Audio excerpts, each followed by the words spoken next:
امت نے بڑی غلطی کی ہے کہ عمل کے ٹھیک ہونے کو صرف کتاب پر ڈال دیا ہے۔ حضور اکرم صلی اللہ علیہ وسلم اس امت کے معلم ہیں، آپ نے اپنے مسجد میں آنے والے کی نماز کو خود دیکھا اور بار بار حکم لگایا، جا نماز پڑھ، تجھے نماز نہیں پڑھی، جا نماز پڑھ، تجھے نماز نہیں پڑھی۔ نماز میں رکوع سجدے نہیں چھوڑے تھے، قیام اور جو ہے قاعدہ نہیں چھوڑا تھا، صرف اتنی غلطی کی تھی کہ رکوع سے اٹھنے کے بعد کھڑا نہیں رہا، دو سجدوں کے درمیان اطمینان سے نہیں بیٹھ سکا۔ اسی لیے حضرت عائشہ، حضرت معاذ بن جبل اور متعدد صحابہ کا اور بہت سے ائمہ کا مذہب یہ ہے کہ جو نماز جلدی جلدی پڑھے گا اس کی نماز ادا نہیں ہوگی، اس کو نماز دوبارہ لوٹانی پڑے گی۔ اس لیے میں تاکید سے عرض کر رہا، کیونکہ جتنا نقصان اسباب کا ہوتا ہے، جتنے کارخانے بند ہوتے ہیں، جتنی دکانیں چل چل کر کنگال ہو جاتی ہیں اور بند ہو جاتی ہیں، میں سمجھتا ہوں خدا کی قسم سب سے بڑی بد دعا نماز کی اسباب کو لگتی ہے۔ نماز تو خود کہہ رہی ہے کہ بد دعا کرتی ہے نماز اس نمازی کے لیے جو اس کے رکوع سجدوں کو بگاڑ کر جاتا ہے، اور لوگ عام طور سے نماز کو بگاڑتے ہیں اسباب کے لیے کہ وہ گاہک دکان پہ انتظار کر رہا ہے، مجھے فوراً جانا ہے، سنت چھوڑ کر جائے گا یہ بگاڑ کر جائے گا۔ یہ نماز بد دعا کرے گی نمازی کے لیے۔ اسی طرح روایت میں ہے، اے اللہ تو اس کو اس طرح برباد کر جیسے اس نے مجھے برباد کیا ہے۔ میں سمجھتا ہوں کہ باوجود نماز پڑھنے کے جو کاروبار میں نقصان ہوتے ہیں، وہ نماز کی بد دعا سب سے پہلے کاروبار کو لگتی ہے۔ جو نماز کو چھوڑ ہی دے گا دکان کے لیے، اس کی دکان کو تو کیا بد دعا لگے گی نماز کی، جو نماز پڑھنے والے کی بد دعا لگ رہی ہے دکان کو، کیونکہ نماز صحیح طریقے سے ادا نہیں کی۔ جب اللہ کے راستے میں جب نکلیں گے تو کیونکہ اسباب ساتھ نہیں، بیوی بچے ساتھ نہیں، گھر کے تقاضے ساتھ نہیں، یہ موقع ہے، بہترین موقع، یہاں اپنے آپ کو صحیح نماز کا عادی بناؤ۔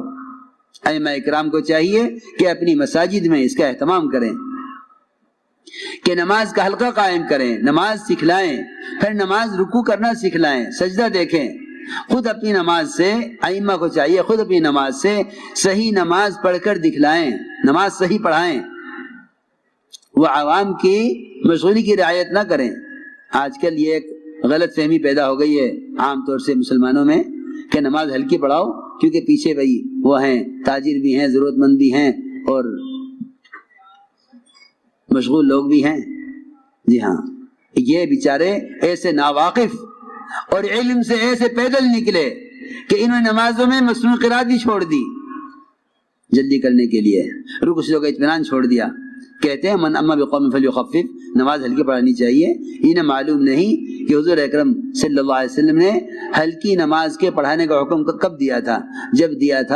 جب معاذ ابن جبل رضی اللہ تعالیٰ عنہ نے عشاء کی نماز میں سورہ بقر پوری پڑھی تھی، سوا پارہ، ایک رکعت میں سوا پارہ، دوسری رکعت میں۔ یہ عشاء کی نماز تھی، تراویح نہیں تھی، عشاء کی نماز جو روزانہ ہوتی ہے۔ صحابہ نے پڑھی، پھر خیال آیا کہ حضور اکرم صلی اللہ علیہ وسلم تو والتین والزیتون انا انزلنا والشمس والضحیٰ واللیل اذا یغشیٰ یہ پڑھتے ہیں، اور معاذ نے سورہ بقر پڑھی ہے، تو چلو چل کے پوچھ لیتے ہیں حضور اکرم صلی اللہ علیہ وسلم سے کہ یا رسول اللہ یہ نماز یہ بھی قرات ہے یا یہ بھی قرات ہے، کہ کون سی نماز پڑھیں؟ اس وقت آپ نے فرمایا تھا اے معاذ اتنی لمبی نماز اگر تم پڑھاؤ گے تو لوگ نماز سے اکتا جائیں گے۔ آج کچھ سورہ بقر پڑھے گا تو ہم بھی کہیں گے کہ بھائی نماز ہلکی کرے، یہ تو نہیں کہ امامی رکوع سجدوں سے کھیلیں۔ کتنی عجیب بات ہے، امام کی کوشش یہ نہیں رہی کہ مقتدی ایسی نماز پر آ جائیں، بلکہ مقتدی کی کوشش یہ ہے کہ امام ہماری چاہت کی نماز پڑھائے۔ اللہ مجھے معاف فرمائے، عوام میں نماز کا شوق نہیں۔ اگر کوئی اطمینان سے نماز پڑھاتا ہے تو عوام سمجھتے ہیں کہ نماز یہ صحیح نہیں پڑھا رہا ہے کیونکہ انہیں صحیح نماز کا خود علم نہیں ہے، مقتدی ناراض ہوتے امام سے۔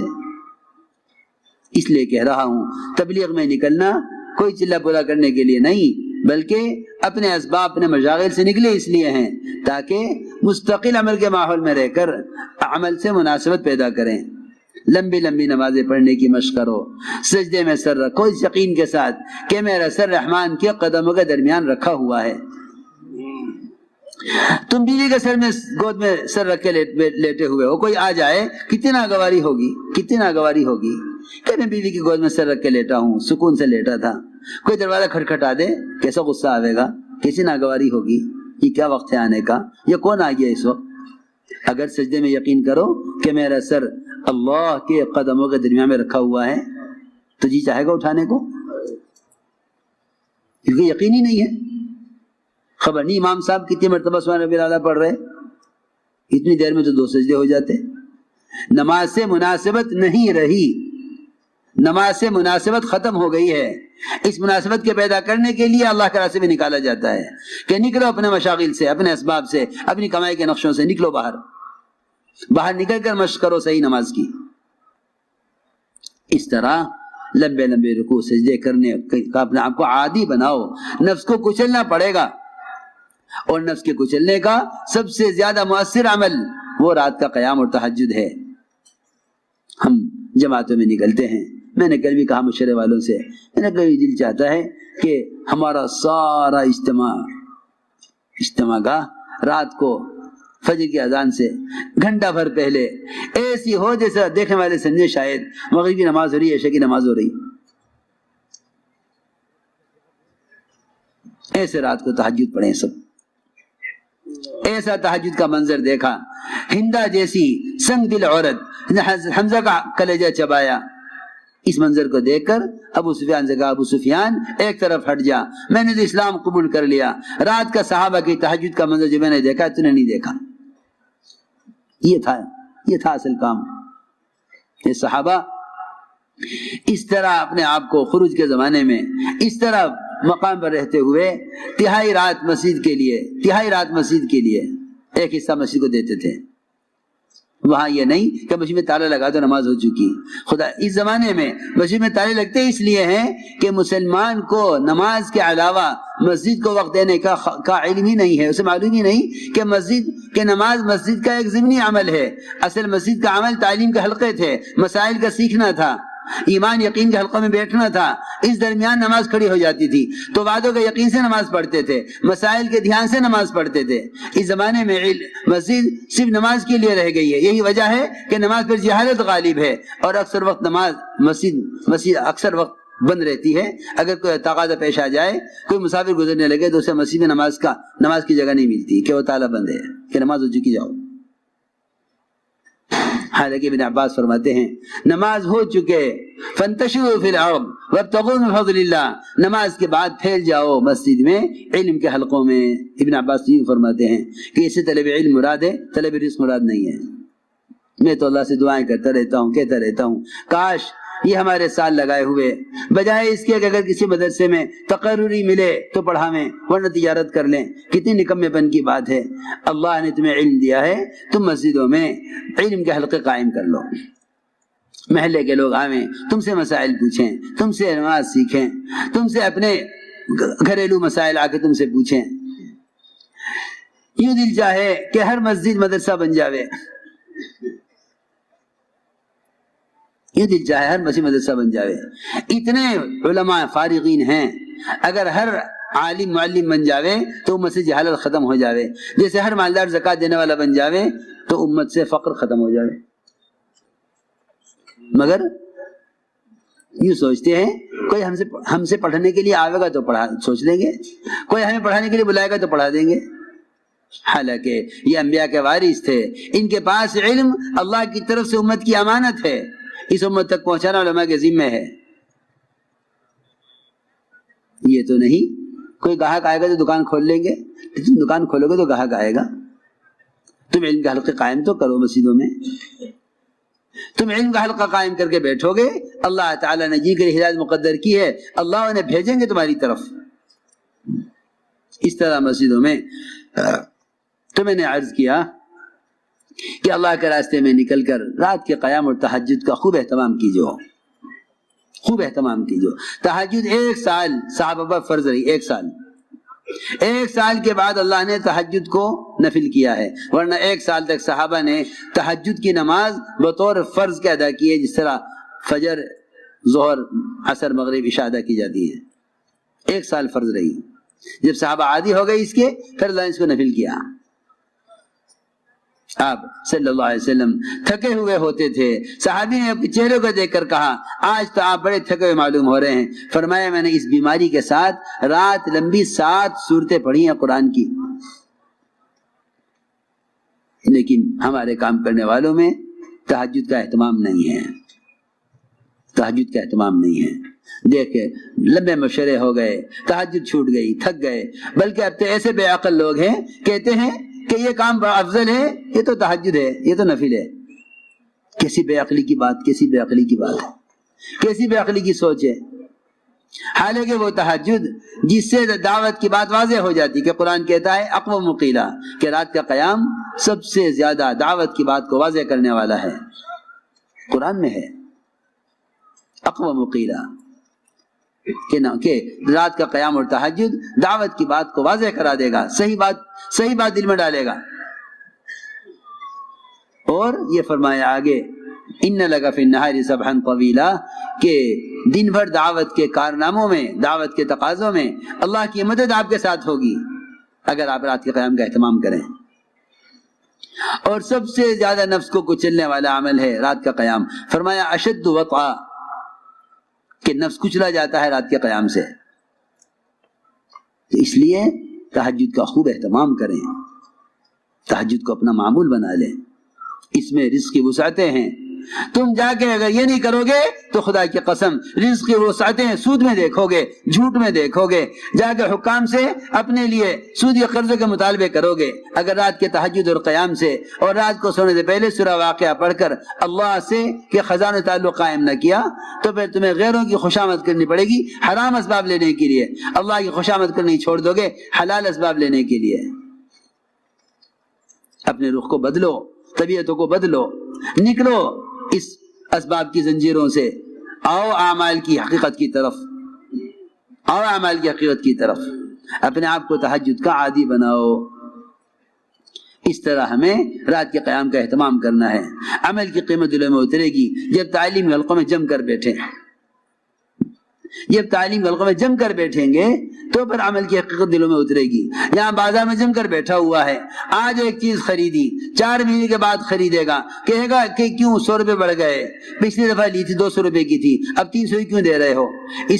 اسے 4 مہینے کے 200 روپے کی قیمت چیز کی یاد ہے، لیکن اسے ظہر کی نماز میں صبح کی تعلیم کی حدیث یاد نہیں ہے۔ اس کو صبح کی تعلیم میں کی حدیث ظہر کی نماز میں یاد نہیں ہے کہ صبح تعلیم میں نماز سے متعلق کیا حدیث سنی تھی، اسے نہیں معلوم، اسے نہیں معلوم۔ بازار میں بیٹھتے ہیں چوکنا ہو کر، تعلیم کے حلقے میں بیٹھتے ہیں غافل ہو کر، نہیں معلوم۔ اعمال میں احتساب پیدا کرنے کے لیے تعلیم کے حلقے ہیں، صبح شام تعلیم کے حلقے ہیں، اور تعلیم کے حلقے ہی ایمان کے حلقے ہیں کہ اللہ کے وعدوں کا یقین دلوں میں تازہ ہو۔ یہ تعلیم کا مقصد تھا۔ اس لیے جتنی جماعت اللہ کے راستے میں نکل رہی ہیں یہ صبح کی تعلیم میں 3 عمل کریں گی۔ پہلا عمل کتابی تعلیم، جس میں منتخب احادیث ہی پڑھی جائے گی۔ صبح کی تعلیم میں منتخب احادیث سے تعلیم ہو۔ سب سے پہلے قرآن کی تفسیر کے حلقے، اس کے بعد منتخب احادیث سے تعلیم، پھر 6 نمبر کا مذاکرہ انہی احادیث کی روشنی میں۔ 6 نمبر کا مذاکرہ ہمیشہ منتخب احادیث کی روشنی میں کرو، اس لیے کہ 6 نمبر سے متعلق حضرت نے حدیثیں جمع کی ہیں اسی کام کے لیے، تاکہ امت سمجھے کہ یہ 6 نمبر کیا ہیں۔ یہ 6 نمبر کیا ہے؟ نمبر نہیں ہے، یہ صفات ہیں۔ ان صفات کی کمی کا احساس پیدا ہوگا جب ان 6 صفات کو ان احادیث کی روشنی میں بیان کیا جائے گا۔ ایمان کسے کہتے ہیں؟ کمال والی نماز کیا ہے؟ علم اور ذکر کی حقیقت کیا ہے؟ حضور اکرم صلی اللہ علیہ وسلم نے اپنی احادیث سے ان صفات کی حقیقت بتلائی ہے۔ ہم اگر ان صفات کو بیان کریں گے تو ہمارے اندر ان صفات کے پیدا کرنے کا فکر پیدا ہوگا۔ میرا ایمان تو ایسا نہیں، میری نماز تو ایسی نہیں ہے، ہائے میں تو سمجھ رہا تھا کہ کالج اسکول میں پڑھنا بھی علم ہے، آج پتہ چلا کہ نہیں، علم وہ ہے جو اللہ کی ذات سے نکل کر آیا ہے اور محمد صلی اللہ علیہ وسلم کے طریقے سے آیا ہے، وہ علم ہے. ورنہ امت اس زمانے میں بڑی جہالتیں پڑی ہوئی ہے، سمجھتی ہے کہ اسکول کالج کا علم یہی علم ہے. نہیں، خدا کی قسم یہ سب کا سب جہل ہے، سب کا سب جہل ہے. انسانی تجربات کو جہل کہا جاتا ہے اور انبیاء کا علاوہ علم کو علم کہا جاتا ہے. جو ہم سے اللہ چاہتے ہیں محمد صلی اللہ علیہ وسلم کے طریقے پر، وہ علم ہے. جو ہم سے مخلوق چاہتی ہے کائنات کے اسباب اور کائنات کی شکلوں میں، وہ فنون ہیں. علم اور فن کا یہ فرق ہے. اس لیے چاہیے کہ علم حاصل کریں اور علم الہی کو ہی علم سمجھیں. غیروں نے مسلمانوں کو اس جہالت میں جھونکا ہے، غیروں نے مسلمانوں کو اس جہالت میں جھونکا ہے کہ انہوں نے اپنا جہل پڑھانے کے لیے کہا مسلمانوں یہ بھی علم ہے، یہ بھی علم ہے. مجھے ملے ایک ڈاکٹر صاحب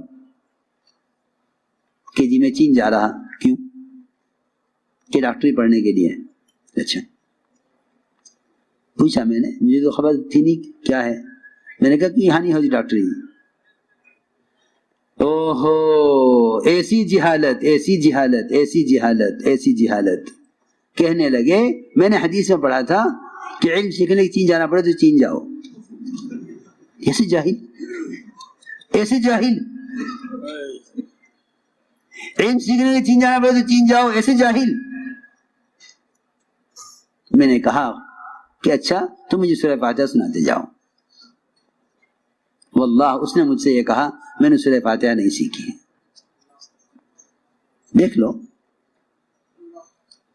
وہ دماغ جن کو میں یہ بٹھایا گیا ہے کہ دنیا کے فنون بھی علم ہیں، ان کو علم سیکھنے والے علم الہی سے اور سورہ فاتحہ کی فرضیت سے بھی ناواقف ہونے کی وجہ سے سورہ فاتحہ سے جاہل ہونے. نہیں خبر سورہ فاتحہ کیا ہے. 45 سال کا نوجوان سورہ فاتحہ نہیں جانتا، کیونکہ اس کو غیروں نے یہ سمجھایا ہے کہ صرف قرآن حدیث علم نہیں ہے، یہ بھی علم ہے. اور اس زمانے میں بہت سے پڑھے لکھے ایسے ہیں جو مسلمانوں کو یہ سمجھا کر فنون کی طرف لاتے ہیں کہ صرف قرآن حدیث علم نہیں، یہ بھی علم ہے. اور یہی وجہ ہے. میں تو کل ایک صاحب سے پوچھنے لگا، بتانے لگے کہ جی یہاں 26 کالج ہیں. میں نے کہا 26 کالج ہیں، مدرسے کتنے ہیں آپ کے علاقے میں؟ کہ 2 مدرسے. میں نے کہا کتنے غم کی بات ہے. 2 کالج ہوتے، 26 مدرسے ہوتے دین کے، تب تو کوئی بات تھی.